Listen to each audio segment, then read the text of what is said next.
Olá pessoal e bem-vindos mais uma vez ao canal. No vídeo de hoje nós vamos falar um pouco sobre fontes históricas.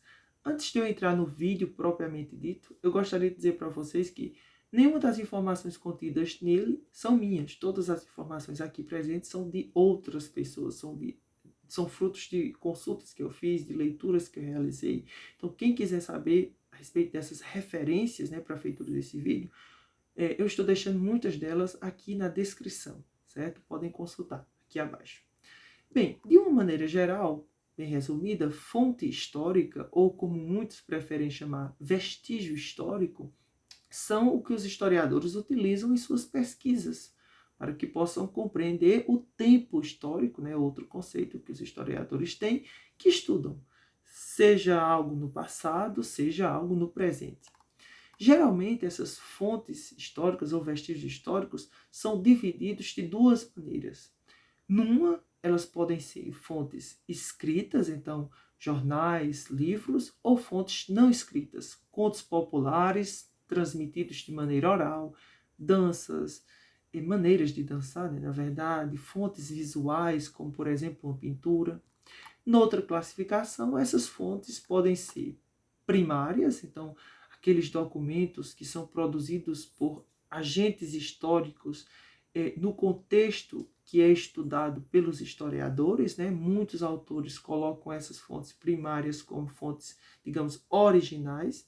Existem as fontes secundárias, que imaginemos livros escritos por historiadores a partir da análise minuciosa das chamadas fontes primárias ou originais. Mas existem também as fontes terciárias. Muitos dão o exemplo de revisões bibliográficas. Então, imaginemos um historiador, um jornalista, que escreveu um livro a respeito de uma determinada revolta popular que aconteceu lá no século XIX.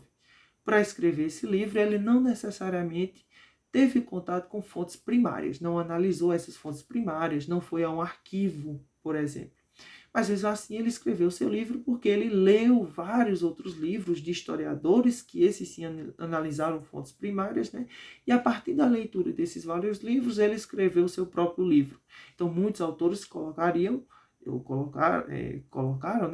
esse tipo de livro, feito a partir da leitura de outros livros, como uma espécie de fonte terciária.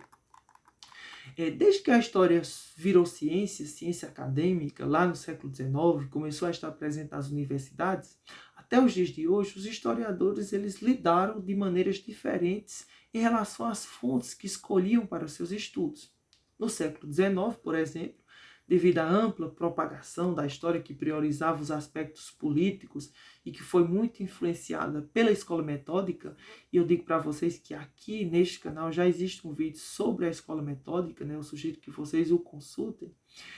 Muitos historiadores defendiam que apenas as fontes escritas eram válidas. Então eles usavam muitas fontes produzidas no âmbito governamental, por exemplo.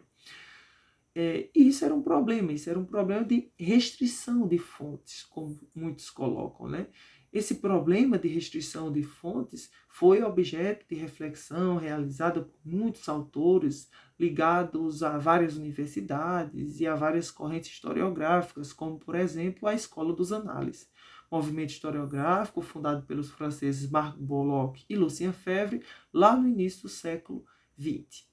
Eles defenderam, por exemplo, ampliação, como muitos autores colocam, da noção de fonte histórica. Aliás, diziam eles, sobretudo Lucien Febvre, de maneira genérica, e claro, eu estou contando aqui com minhas palavras, tudo o que o homem produz ou modifica pode ser entendido como fonte histórica. Não necessariamente somente fontes escritas, como provavelmente pensavam alguns autores da escola metódica. Então, esculturas, músicas, danças, etc., também podem contar a história.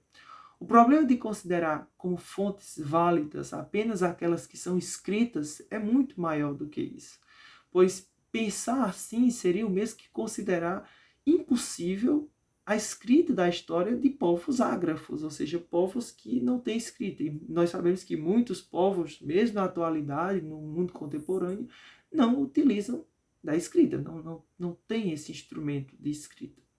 Então, atualmente, né, a quantidade de fontes históricas disponível, a análise dos historiadores é grandiosa. Isso foi facilitado pela propagação de inúmeros arquivos disponíveis, por exemplo, em plataformas digitais. Bem, de uma maneira resumida, o vídeo foi este. Espero que vocês tenham compreendido basicamente o que é a noção de fonte histórica ou vestígio histórico. E lembro mais uma vez que todas as informações contidas neste vídeo são informações fruto de leituras de outros autores que eu fiz. Não são informações minhas, muitas das referências vocês podem consultar na descrição do vídeo. E eu peço que vocês curtam, comentem, deem sugestões e até a próxima vez.